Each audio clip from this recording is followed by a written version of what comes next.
Experience presents indie pop artist Rawhill, performing live on the WJCT soundstage on Friday, February 21st at 7 p.m. Tickets and more information at jacksmusic.org/JME events.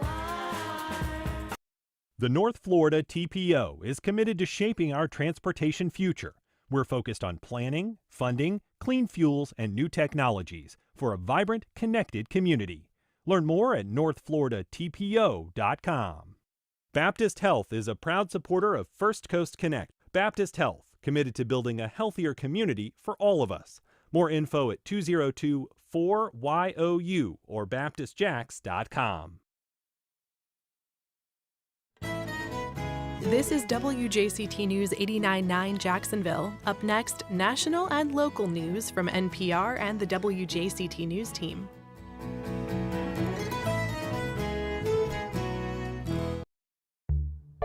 A high school prank nearly becomes a deadly game. St. Augustine reacts to Nights of Lights overload. A historic cemetery is bulldozed to make way for a mobile home. City officials show renderings becoming realities. And UNF students find a workaround to the state's DEI ban. We'll talk about all that and more with our panel of journalists on our Friday Week in Review. Later, we'll hear some of Wednesday night's performance of Lift Every Voice and Sing by the Jacksonville Children's Choir, and we explore the artists showcased by the Cummer Museum during Black History Month. You can join the conversation by calling 904-549-2937. You can also email firstcoastconnect@wjct.org or reach out on social media. It's all ahead this hour after the day's news. Live from NPR News in Washington, I'm Corva Coleman. NPR has learned that many federal workers are being let go from a variety of federal agencies. That's from the Education Department to the agency that safeguards U.S. nuclear weapons. Dozens of people have been fired from the Consumer Financial Protection Bureau. NPR's Laurel Walmsley has more. According to several current staffers, between 70 and 100 staff were terminated at CFPB on Thursday evening. Earlier this week, dozens of other employees at the Bureau were fired. The most recent firings targeted term staff, who have contracts for a set length of time. 2 letters shared with NPR said the employees' jobs were being terminated due to President Trump's executive order that outlines Elon Musk's plan to downsize the government. CFPB staff are hearing talk that wider cuts will happen soon. Republicans have long criticized the Bureau as being too heavy-handed in its regulation. Consumer advocates warn that a gutted CFPB will mean Americans are left vulnerable to financial abuse and fraud. Laurel Walmsley, NPR News, Washington. Robert F. Kennedy Jr. has been sworn in as the nation's newest Secretary for Health and Human Services.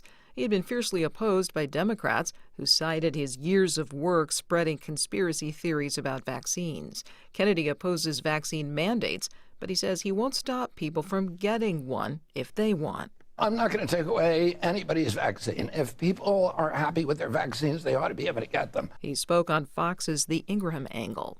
Louisiana will no longer promote mass vaccination in that state. The Louisiana Surgeon General says his agency encourages patients in Louisiana to talk about vaccines with their providers. Separately, a measles outbreak is growing among children in West Texas. At least 24 people are ill. None of them was vaccinated.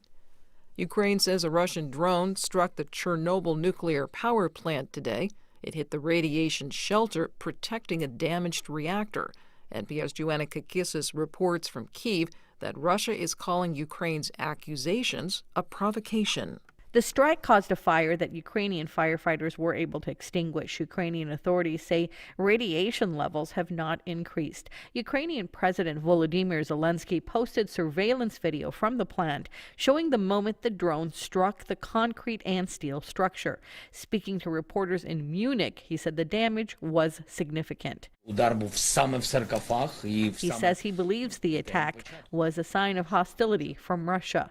Kremlin spokesman Dmitry Peskov said Russia does not attack nuclear infrastructure. Chernobyl is the site of the world's worst nuclear accident. An explosion there in 1986 sparked a health emergency across Europe. Joanna Kakissis, NPR News, Kyiv. You're listening to NPR News from Washington. You're listening to WJCT News 89.9 in Jacksonville. Good morning, I'm Stephen Ponson. It's 9:04. Jacksonville City Council member Ron Salem says he is introducing legislation to provide $500,000 to bring the Atlantic Sun Conference basketball championships to Jacksonville for 5 years.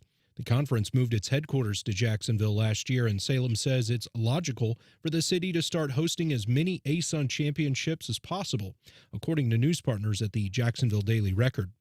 The conference typically hosts its men's and women's championship games on various college campuses, but the conference has not yet made a decision to hold the games all in one place.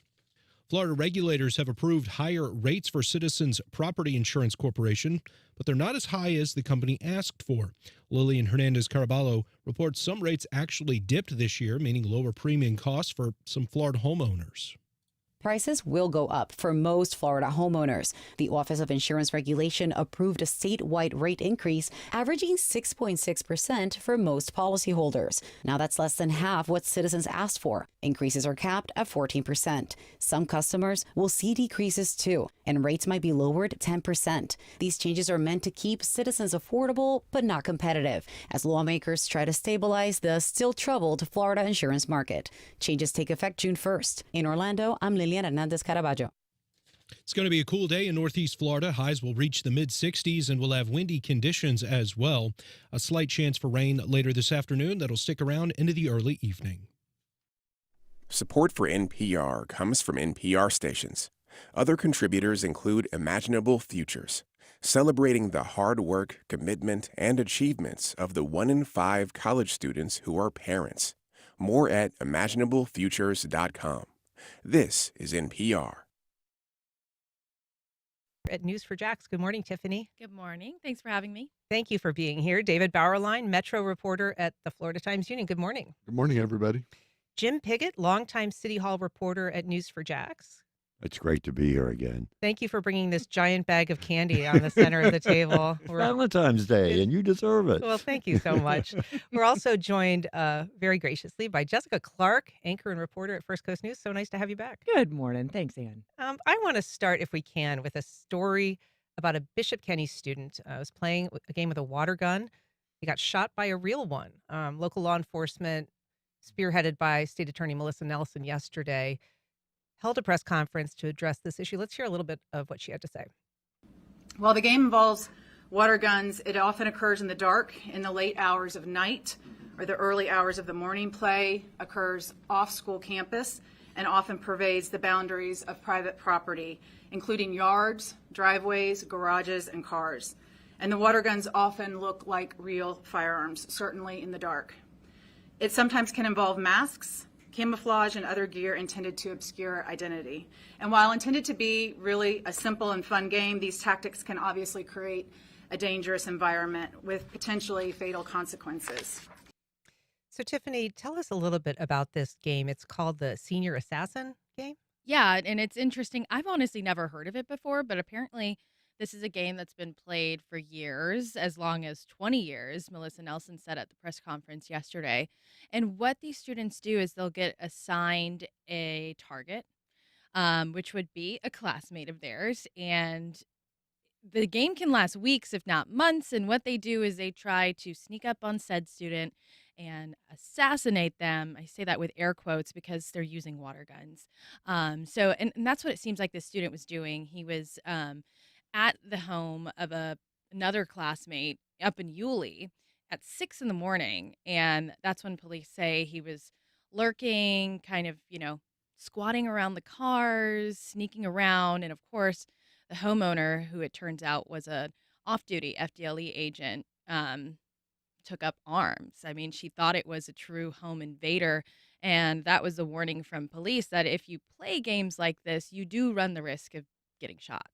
Yeah, and so Melissa Nelson really urged parents to take this seriously. She said that, she's the mother of 3, that she's known her kids to play this game. Other people in law enforcement on that stage with her have kids who've played that game. And it no longer can be just, kind of a casual thing that kids engage in. I think it's like the day and age we're in with all the school shootings. Maybe 20 years ago, fine. People didn't see it as much of a threat. But now they're saying, you can't fault homeowners for protecting themselves, protecting their property. And another thing was that the gun, it looked like a real gun, but there was some duct tape on it. It looked like the student did wrap it with some blue duct tape. I asked at the press conference if that was an attempt by the student to make the gun seem less realistic, but I was quickly shut down. Basically, because they said at nighttime or in the early morning in the dark, nobody could see that, perhaps he'd put some colorful duct tape on it and make it look less real. Right, because you would think a water gun is bright colors, typically green or orange, but this one, it was dark. So Yeah. they are saying that the officer could not tell the difference. And so the question of the officer, Jim, I mean, as Tiffany said, this was an off-duty FTLE officer who thought this was, a legitimate incident that was happening and not a game. And I just think it still raises a lot of questions of things that we have not heard yet. Granted, this game, yes, dangerous. This young man could have died from this. But I was always going, well, an FDL officer, wouldn't you yell, stop? What are you doing? Wouldn't you identify yourself before shooting? And so that kid would have a chance to say, hey, it's just a game. I always have that feeling that officers are like when somebody is fleeing and all that, they say, drop that weapon, da-da-da-da-da. But then as you had mentioned to me, but while we were talking beforehand, homeowners have that right to stand your ground. And I know that raises a lot of questions. But that's what I want to hear. And I don't know. I wasn't at that press conference. Yeah. I don't know if that question was asked. It was. And what did they say? So Sheriff Bill Leeper kind of took the lead here. The Nassau Sheriff, yeah. Yes, Nassau County Sheriff. He was saying, the officer didn't need to identify herself as law enforcement because she wasn't acting as law enforcement. She was acting as a homeowner protecting her property. The question was also asked whether or not the officer asked to drop your weapons, and we did not really get an answer. Those are the questions I think that come up that a lot of people are asking, because I'm a lot older than you said 20 years ago, and when I was little, that was even way before then, you played cops and robbers, and you had toy guns, and you did it, and no big deal. You were never shot at by anyone, but as you mentioned, times are different now, and I guess I have to start thinking that way. Yeah, and Jessica, we do know that there have been very serious and often deadly incidents that have occurred because of guns being mistaken for being real, not here, but all around the country. Sure, absolutely. And almost times have changed, as you've mentioned, and that is unfortunately the risk that comes with playing with real looking guns. Yeah. And somebody on the other side just not knowing if it's real or not. Right. David, it was interesting at the press conference yesterday, the state attorney said the investigation is ongoing, but they had made the determination that no charges would be filed in this case. Is that unusual that they would make that determination before an investigation is complete? I would think that probably is unusual. Maybe they had done enough of the investigation to determine that part of it. I'm not sure what else is being investigated in terms of any more fact-finding that might be brought into it. But yeah, I would think usually you finish the investigation and then make your conclusions. I'll just follow up. I thought I did a little bit of research into some of this in terms of the toy guns, the replica guns. The Washington Post did a really good story where they looked at 10 years of data and found there were 321 cases where there were fatal shootings by police of people holding these replica guns. Wow. Over like the past decade. So it is a problem there. And I think the problem is partly the replica guns are made to look like guns, Yeah. right? And for the water pistols or the Nerf guns are supposed to have like markings or neon colors, which I think this gun had. I mean, you look at the gun and in the daylight, you'd say that's not a real gun. That may look like it, but at nighttime, different case. It's got the shape of a gun. It looks like a gun to somebody. And then there's other types of guns that are BB guns that don't even have to have the markings. And so they really do look like guns. And then you add to this the idea of the way this particular senior assassin game is played.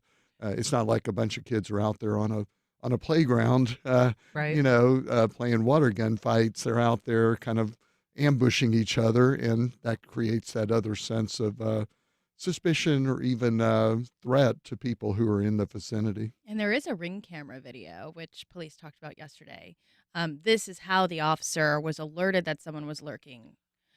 So I imagine we will see that ring video at some point because I'm sure it's part of the investigation. You know, one thing that was interesting, Jim, is that the state attorney also pleaded with the community to sort of lay off on social media when it comes to criticizing the behavior either of the officer who shot the kid or the kid himself or the kids generally that are playing this game. And she said, you know, that everybody is traumatized that was involved in this event and you know, should not be kind of held up for ridicule. But I thought it was interesting because the sheriff got up right afterwards and said he's calling these senior assassins dumb assassins. So obviously he's willing to offer that critique of kids who are playing this game. And that's what I think you got to look at this. As we'd said, and times are different. And it was really when I first heard this, I went, what? You know, why wasn't, you know, somebody say, drop that gun. But and it is hard to criticize because of that. And I thank God that the injuries in this, the young man is going to be okay, because had it come out differently, we would be talking totally differently. Sure. I'm sure He'd about have that. surgery for a broken arm. I mean, so not an insignificant injury, but certainly not a life-threatening one. But just one thing that came up at that as well was the Neptune Beach police chief, saying that this is not just a question of lethality from somebody getting shot, but that they have a lot of kids from Fletcher who like to play this game, Right. and that they have been involved in accidents when they've been trying to flee. There have been reckless driving. There have been trespassing charges. And so there are other elements of this that could be criminal without necessarily being fatal. Right. And I think that goes back to the location of where these things are taking place instead of like a paintball field or a court where you may be doing this for fun. If this is out in the open and you're trying to get away and that's part of the game, sure. I mean, then that opens up the realm of all kinds of other things because it is not in a closed environment. Yeah. And they have tried, David. I mean, they said that the school, Bishop Kenny, which is where these students were all from, which is a private school, had already banned this event, this activity. And so it wasn't as if it was in any way endorsed by the school. It was already something that they had tried to address. And a lot of this happens off campus. Right. And at that age, probably that adds to the appeal of it in some way. You know, it's kind of like, you know, anti-authority. You know, they want us to stop playing this game. Well, we're going to keep playing the game.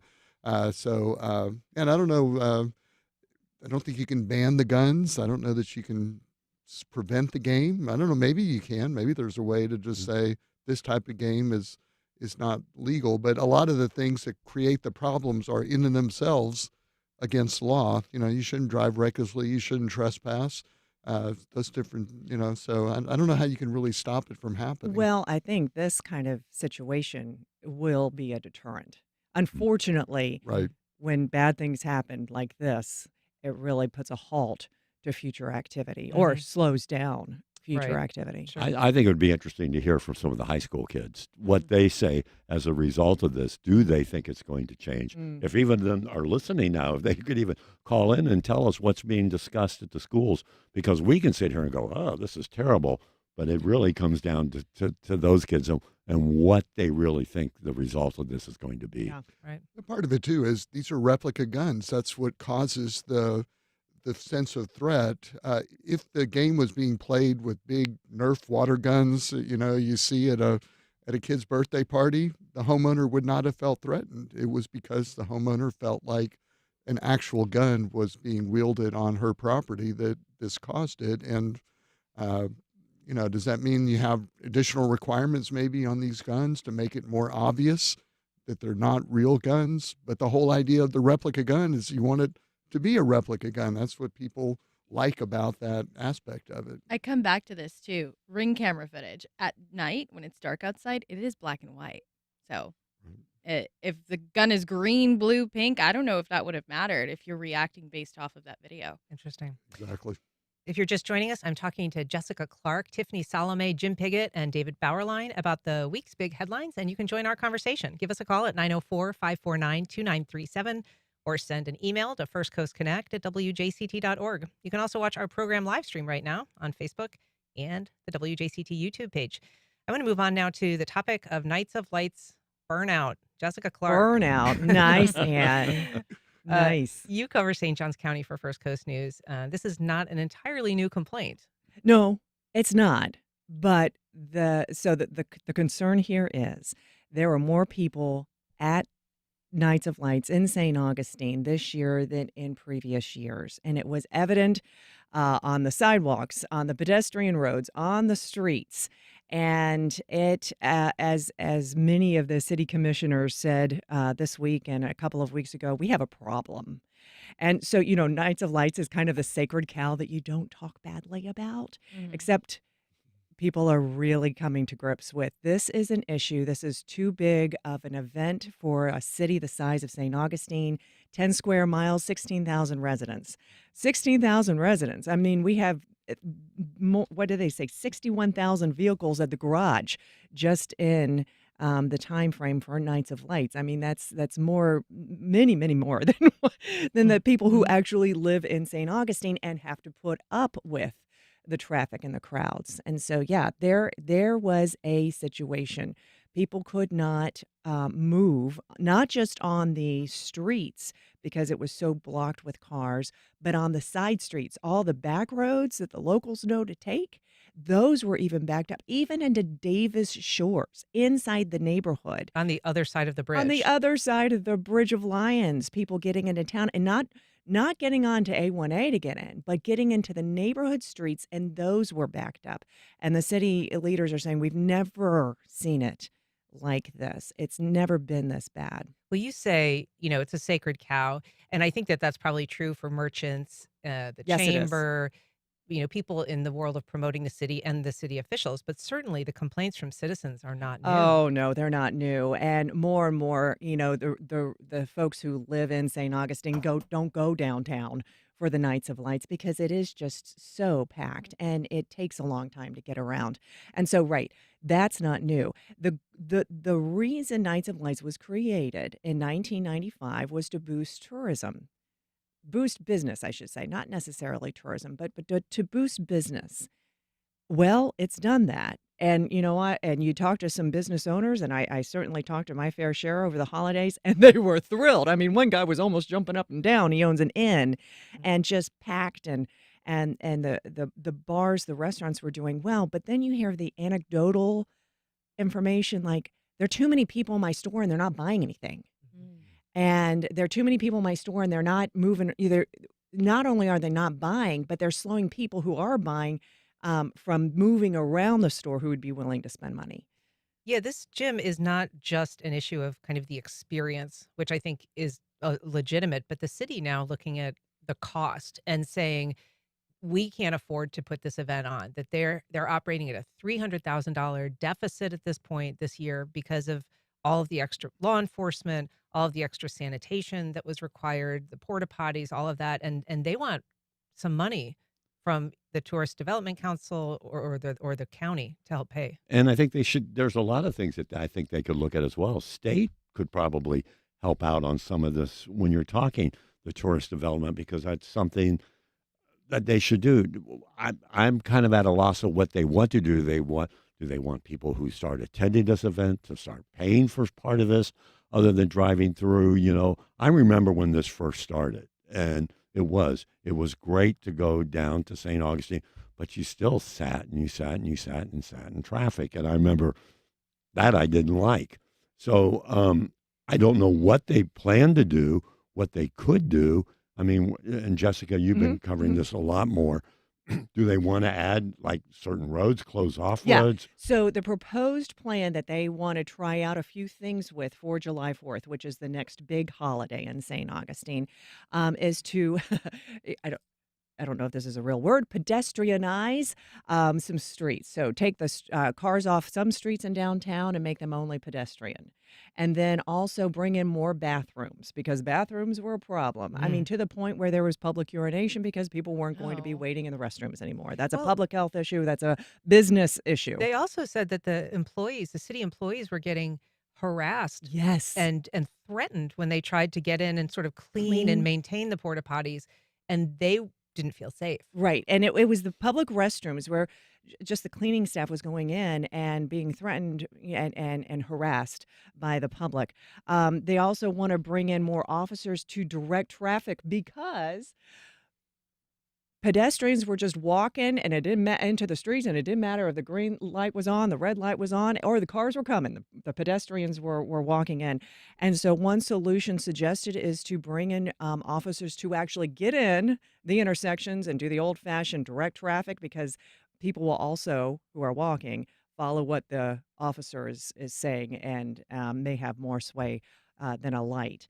And then also have a better communication, public communication process, and encourage people to park in satellite parking lots and then take in those free shuttles to downtown. It'll be interesting to see if that works, because the shuttles, people use the shuttles and people use the satellite parking lots this past year. But there was so much traffic on the roads that what would be an 8-minute ride in on a shuttle was 45 minutes to an hour. No, thank you. I know. So that doesn't make me want to ride a shuttle. And I think the shuttles have been fantastic since they've implemented them in 2016. That's the way I go to events now. So I don't have to pay for parking, one, and I don't have to find a parking space. Right. But if it's going to take as long as 45 minutes to get in, that's going to be a real deterrent. So the city has a real issue on its hands. They're going to try and implement some of these ideas for July 4th. And also the controversial one is to hire a consultant. And a lot of the folks in the city, a lot of the business owners and people in tourism say, we know our city better. But a lot of the city leaders are saying, we need help managing, as far as a city goes, public safety response times. Oh, I forgot to tell you the big problem for me was the response time was slowed for fire rescue getting to medical emergencies. And then so they were delayed in getting to the arrival of the medical problem and then getting out to the hospitals. To me, that is problem number one. If this tourism event is slowing down the medical emergency response, that has to be addressed. And I think the city realizes that too. David, you and I both remember a time when St. Augustine kind of rolled up the streets, the sidewalks at about 5 o'clock, and you couldn't really even find a place to go. This was in the early 90s. There weren't restaurants open, there weren't bars open. I mean, it was very, very quiet. And this was, in one way, an attempt by the mayor at that time, Len Weeks, to kind of spark some interest and get people downtown. But it is sort of a case of, watch what you wish for. Yeah, I thought one resident said the night of lights has turned into the night of frights. Yes. And that's, I think, the sentiment probably from people in St. Augustine. Right, it reminds you a little bit of what happened with the Jacksonville Beach. They wanted to get more people down, and they did all these festivals. They were well attended, and then people said, okay, this is too much of a good thing. Stop it. And so there's this equilibrium and balance. I don't know. The Night of Lights, it doesn't sound like they want to stop the Night of Lights. No. I mean, that would be the way to prevent it, right? You just say, we're not doing it anymore. But I don't really know how they can handle this, because there's only so much space. I mean, that's what makes it so attractive. It's a walkable area. And if you have all these people wanting to walk at the same time, it's just going to be, there's going to be a big traffic jam, so to speak. Yeah. So, I think it's obviously created a lot of business, and that's been good. But, now it's kind of taking on its life of its own. How do those people get to work? Well, that's another issue, too, about the folks who actually work in the downtown area. And so that is part of the solutions that they're going to be trying to work on. Do we have a whole parking lot, such as turning Francis Field, which is the event lot in town, into an employee parking lot? Granted, they just decided to spend some money on a sprinkler system and Francis Field, so that might not work. But where can we allocate, or the city is asking, where can we allocate parking specifically for the employees? Because It's a huge if you don't challenge. have the employees, then it kind of defeats the point of the whole Nights of Lights to boost business. I mean, it's tough finding parking in St. Augustine, even when there isn't Nights of Lights going on, and that's a problem that employees have Yeah. already. But, it's not just downtown that's impacted, Tiffany. It's, if you drive into St. Augustine on I-95, you'll see that State Road 16 is actually backed up into the highway during those Nights of Lights, and many accidents occur. I don't know if they've been fatal or not, but it is it profoundly impacts the region, not just the city. And that's a normal Saturday heading into St. Augustine, much less a Night of Lights Saturday. So, I mean, as someone who's lived here my whole life, I won't go. I won't go. It's not worth it. I can see St. Augustine and imagine the lights, another day, maybe in the summertime. Well, and I think a lot of locals decide then to go in January because the lights are up until the end of January. And, that's what my mom did, and some other folks that I know, they just decided to go when it's not so full of people. I want to take a call from William on the South Side. Good morning, William. Go ahead. Good morning. This is a really interesting conversation. And my question is, it's interesting how, and I remember back in the days of John Rutherford inviting people to come to Jacksonville and come to St. Augustine, but the amount of people that are moving here has now caused major challenges in our roadways. When does it get to a point where, I guess, city officials discourage people from moving here? Because I'm originally from Philadelphia, and I understand the traffic, but it seems like Jacksonville and St. Augustine are still struggling and continue to struggle handling a big city issues like traffic and housing and other issues. So I just, wanted to know, what did y'all think about asking?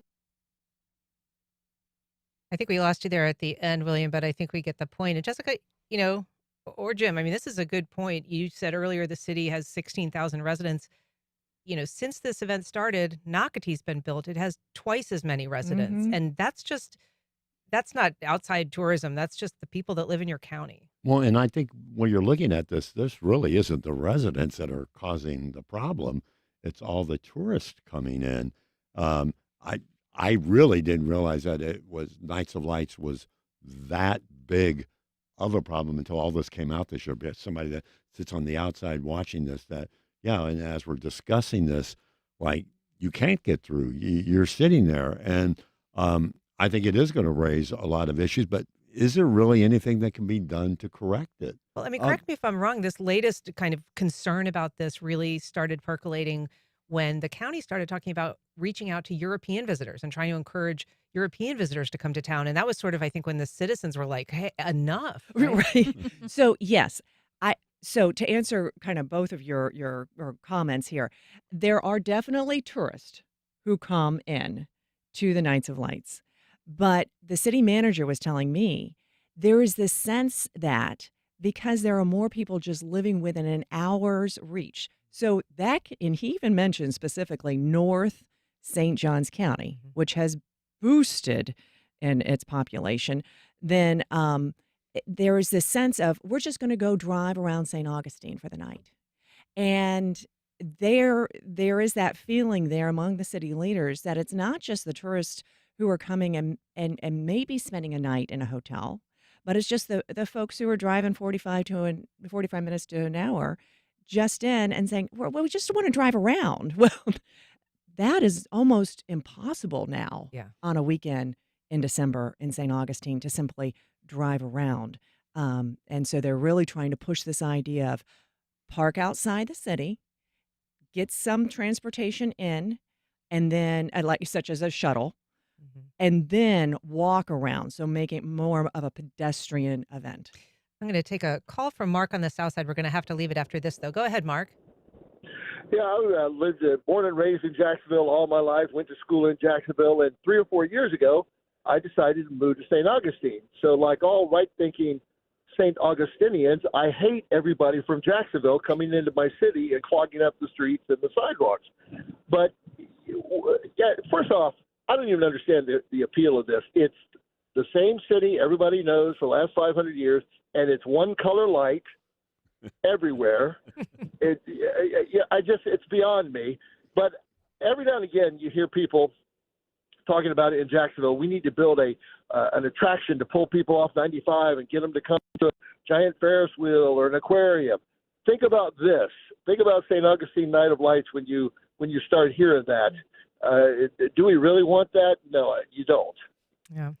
Well, good comment, Mark. I appreciate it.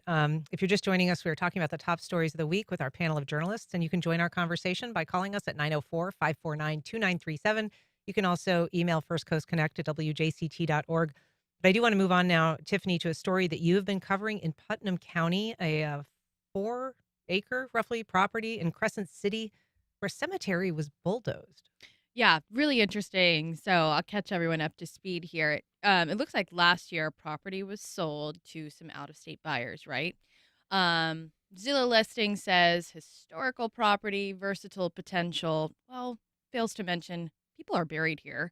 And that is concerning, first of all, that you could just be an out-of-state buyer and not even know, because if I don't really blame the people if they didn't know better. They just saw some aerial footage. I mean, I don't think any headstones were in the Zillow listing, but it is a historic 1800s cemetery. And this dates back to like the Civil War. So there's a historical marker on the property for the Battle of Braddock's Farms. And these are the people you have buried there. The Braddocks, the Turners. There was apparently a feud. I've learned a lot about the history, so I won't bore you guys with that. But bottom line is, people are buried here. But because this cemetery is so old and unmaintained and abandoned, not licensed by the state, there's a question of how many people were buried there. When we went out to the property, we could tell it was leveled, and only about 6 headstones remained. And some of them were knocked over. And when you think about an abandoned cemetery, you probably don't want to bring heavy equipment in there.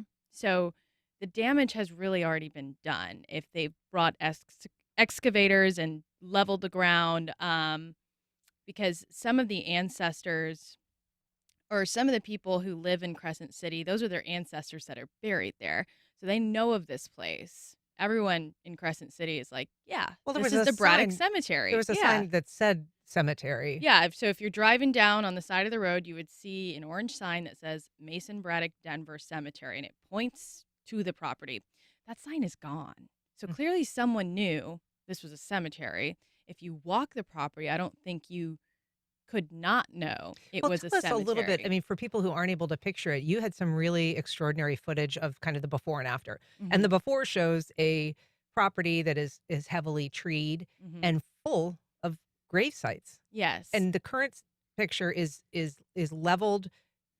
There are trees and no grave sites. Yes. I mean, all you see is just dirt, really. No trees, no brush. So if you're just coming through with a bulldozer, I mean, sure, you're going to rip out some headstones, and you might not even know it if they're all wrapped in brush and some other stuff. So it is extraordinary to see the video, because it really gives you an idea of, oh my God, what happened here?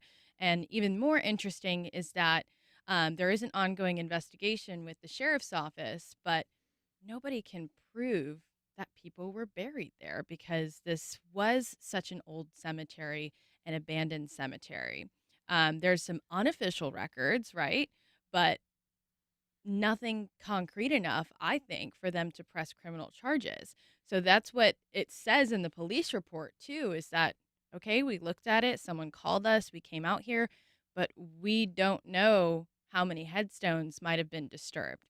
Well, I counter that with, it is state law against state law to disturb a grave, right? Right. So that's going to be the crux of this investigation. And so to be clear, I mean, in your reporting, you've said it's not illegal to sell a property that has a cemetery on it, and it might not even be illegal in any way to sell a property that has a cemetery on it and not disclose that fact, because it may or may not be considered something that is detrimental to its value. But once you discover a grave site, disturbing it is a felony. Right. And that, I think, is the point that many historians and many of the locals are trying to make. Like, none of this really matters. We know people were buried here. We know that there is a possibility that some people were buried there without headstones at a time when a lot of people were poor, right? They might have just buried people with a wooden cross, and that is long gone by this point. Do you know if it was the seller or the buyer that took down or desecrated the graves? It was the buyer. Yeah. So it was sold last year. They intend to and put up a mobile home. Is that right? That is what they told police. They say, yeah, we have plans to put up a mobile home. Now, there are no official plans submitted to the planning division to build a home. That's just what And he it was told just going to be police. residential. Yeah, just a mobile home. Just one home. I want to take a call if we can from Jason in San Marco. Good morning, Jason. Go ahead. Good morning, and the moral of the story is do not trust Zillow. I am a realtor, and I can tell you that the purpose of Zillow is to get real estate agents and brokers to advertise on their website. You must take everything you see on Zillow with a grain of salt. It's all generated by computer models, but not actual visiting properties. And here's a perfect example. And I just want to say that there's an old graveyard on St. Augustine, about 400 yards from the intersection with Phillips Highway. And if you saw it from a drone footage, you would have no idea there was a graveyard there. But it's very important, and it's tended by the veterans who have their lodge on St. Augustine. So do not trust Zillow. Use it for information, but you cannot base anything factually on it. You must go in person to see the real estate. Jim. And I know exactly where he's talking about because I've seen that cemetery many times. And I remember years ago, there was concern about that. We've seen that, we've seen that in Jacksonville with cemeteries in the area that have not been kept up, that were family cemeteries. And that's what amazes me in this case, that the state is washing their hands of it and say, because it wasn't registered per se, we can't do anything about it.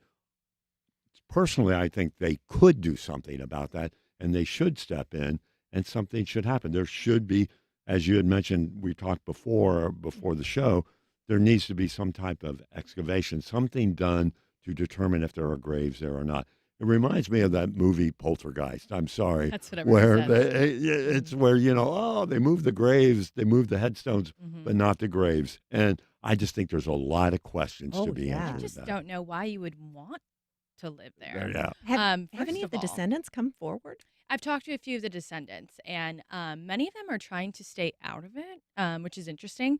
And so the Putnam County Sheriff actually put out something on their Facebook page yesterday, and what they said is, we're investigating this, but we need people to come forward. Like, if you know your ancestors have been buried here, you need to come and tell us, because we do not have these official records. And I mentioned in one of my reports, there's a website called findagrave.com, and I found as many as 20 people listed as buried there. One of the ancestors tells me, I know of as many as 60 people who might be buried here. So that's what the historians and preservation groups are pushing for here, is a state archaeologist, or I think they've contacted people at the University of Florida to come in with a ground radar and see. But fascinating. I just don't know if the state or the county is going to provide those resources. Well, it's great reporting, Tiffany. We'll continue to follow it. I do want to move on because we just have a couple minutes left, David, because one of the events of the week was the big press conference held by the mayor and city council members, DIA, about called I Dig Jacks, basically trying to showcase some of the buildings that aren't just renderings, but are actually becoming reality. Yeah, the big focal point is Riverfront Plaza, which everybody knows is a former site of the Jacksonville Landing. And there's they're going to put in a destination park. It's probably going to be open by the end of this year. And it'll have like a playground, and a nice big open lawn where you can hang out on the river. It's really an attempt to say, it's really Jacksonville's attempt to see if parks can spark people coming downtown. We talked about Night of Lights, bringing people downtown as a destination. Can a park on the riverfront bring people from outside the city even, or certainly within the city, to go enjoy downtown, and then that'll spark more development. It's an interesting question. I had the mayor on earlier and asked her about that, because I said, if you go to the kind of renderings and the animation that they've created of this park, there's more people in that park than I saw last Friday downtown at noon walking around. It was, in the city. So where will these people come from, Jim? Who knows where that's going to happen? But my question they were talking about in all this is making the streets downtown going from one-way to two-way streets, saying, oh, that's going to make people stop. I'm going, that's crazy. And I've talked about this with Melissa Ross many times before when they brought this up for downtown, to do this. They said, oh, it's the one thing that's going to happen. And I always point to when they did that in Riverside and the problems that's caused in Riverside. Why are they going to make the one-way streets downtown, which make you want to go downtown to get through, to become a traffic nightmare? The idea is it'll be more pedestrian friendly. It slows down the traffic. It's St. Augustine. It's just, that'd be the idea behind it. But in terms of the parks bringing people downtown, I was downtown a few months ago on a Friday night where Friendship Fountain is. That's the one they renovated. Yeah. It's got the big light shows every night. It was hopping. There were families down there. They say there's been 600,000 visitors. I don't know exactly how they calculate that over the past year, but it's a night of lights every night on the downtown riverfront. It's free, and so there is a market for that. And those are the people who are out there. They're not people who live in downtown. They're saying, let's go do something on a Friday night.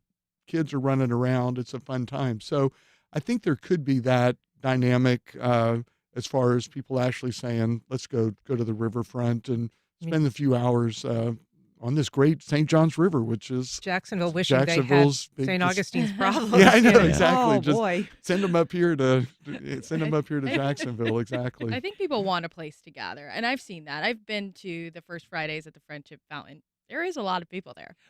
But the mayor has said, look at Tampa. It's worked for Tampa. Right. Well, we're going to have to leave it there. Tiffany Salameh, Jim Piggott, David Bauerlein, and Jessica Clark. Great conversation. Thanks so much for being here. Thank you. Thanks. Thank you. All right. We're going to take a break, but first, let's listen to an exclusive recording that was made by our own Will Brown at Jacksonville Today of Wednesday night's performance of the Jacksonville Children's Chorus singing the Black National Anthem, Lift Every Voice and Sing. It was written by Jacksonville native James Weldon Johnson.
Congaree and Penn, dedicated to agriculture and culinary endeavors, offering field-to-fork dining and outdoor experiences on over 300 acres.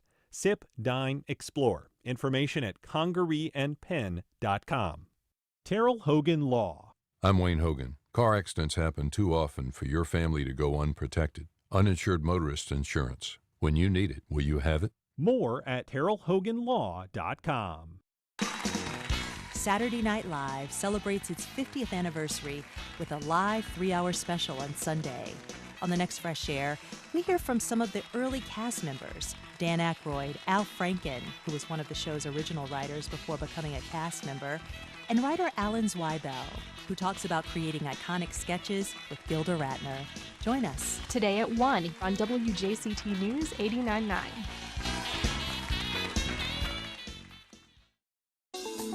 On the next Florida Roundup, what do you love about Florida? I love most about Florida, the people and the weather. Yeah, the warm sunshine sure goes a long way for a lot of us, doesn't it? What I really love the most is the weather. It's the weather. The weather. I don't have to put coats on my kids when we leave the house. Friday is Valentine's Day, so let us know what you love and love to hate about Florida. Email us radio@thefloridaroundup.org. And don't worry, we'll also talk about the news of the week. I'm Tom Hudson. Join us Friday noon until 1.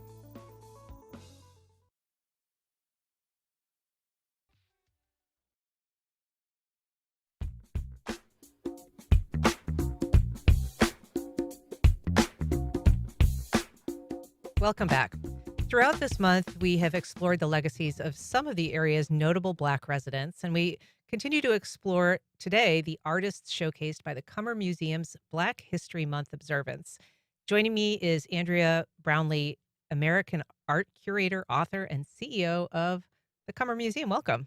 I'm so delighted to be with you. Thank you so much. Glad to have you. So there is a current exhibit on that we're going to talk about in a minute, but tell us a little bit just about the work in the permanent collection at the Cummer that represents African-American artists. Yes.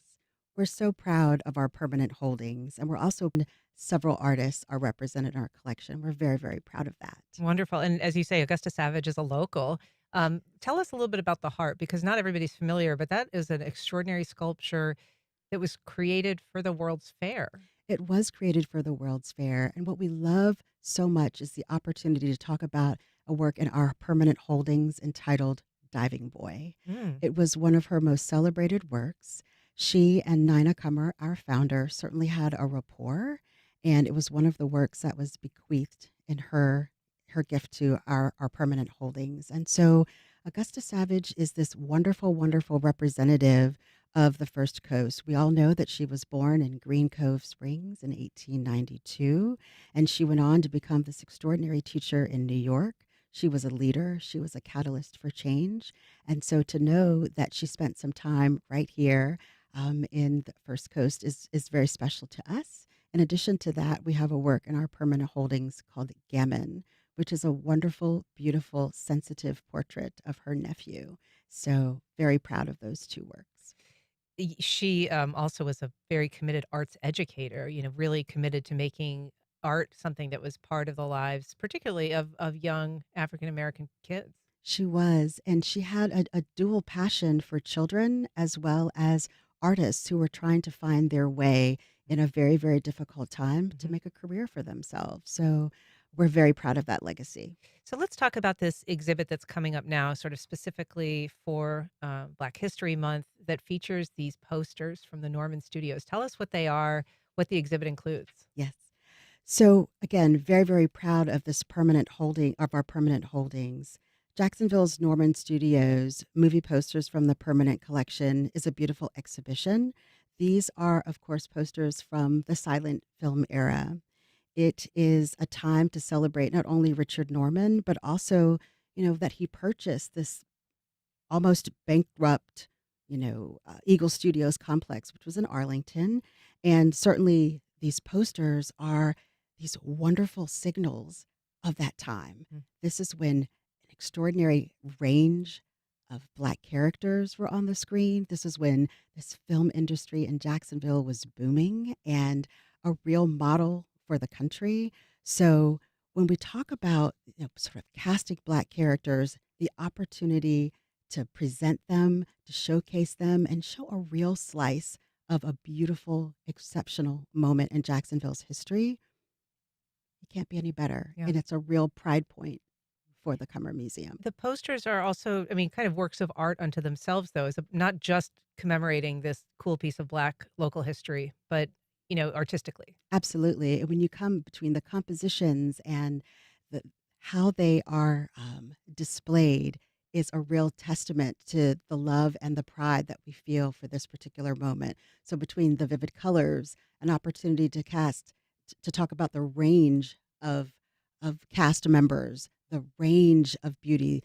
When you see how they are composed, you'll really be completely smitten and can't wait to come back and see them again. Are they and again. are they by the same artist, do we know, who created them, or are they created just in a style that was similar to each other? Very much a style that's similar to each other. And what we love about them is it's a wonderful opportunity to segue into other parts of our collection as well. So certainly when you come to see them, you will be compelled to not only go into our gardens, but you'll be compelled to see other works that are in our permanent holdings as well. We're very, very proud of this special, rare, extant collection of posters. Yeah, and it's great that the beautiful gardens are back online after some They're flooding back. damage, but they're lovely, and that giant oak tree is a beautiful thing to see as well. They are back, and we're very proud of that. All right. Well, it is so nice to have you here, Andrea Barnwell-Brownlee. I really appreciate it. Thanks for your time. Great. Thank you so much. All right. And that's our program. Thank you for listening. If you have feedback or suggestions, you can send either to firstcoastconnect@wjct.org. And if you missed anything, you can catch our rebroadcast at 8 o'clock tonight. You can also find our entire archive at wjct.org or on your favorite podcast platform. Join us Monday. We're going to be talking to the creator of a BBC documentary about a crime in Nassau County and the man that is now on death row for it. I'm Ann Schindler. You've been listening to First Coast Connect on WJCT News. Support for First Coast Connect is provided by Baptist Health and the North Florida TPO. Baptist Health is a proud supporter of First Coast Connect. Baptist Health, committed to building a healthier community for all of us. More info at 202-4YOU or baptistjacks.com. The North Florida TPO is dedicated to transportation planning, funding, clean fuels, and new technologies for a vibrant, resilient, and connected region. More information available at northfloridatpo.com. Florida State University is a preeminent institution. FSU license plates support scholarships for deserving students who enrich and contribute to our state and nation. Gifts for first-time buyers are online at fsu.edu/mytag.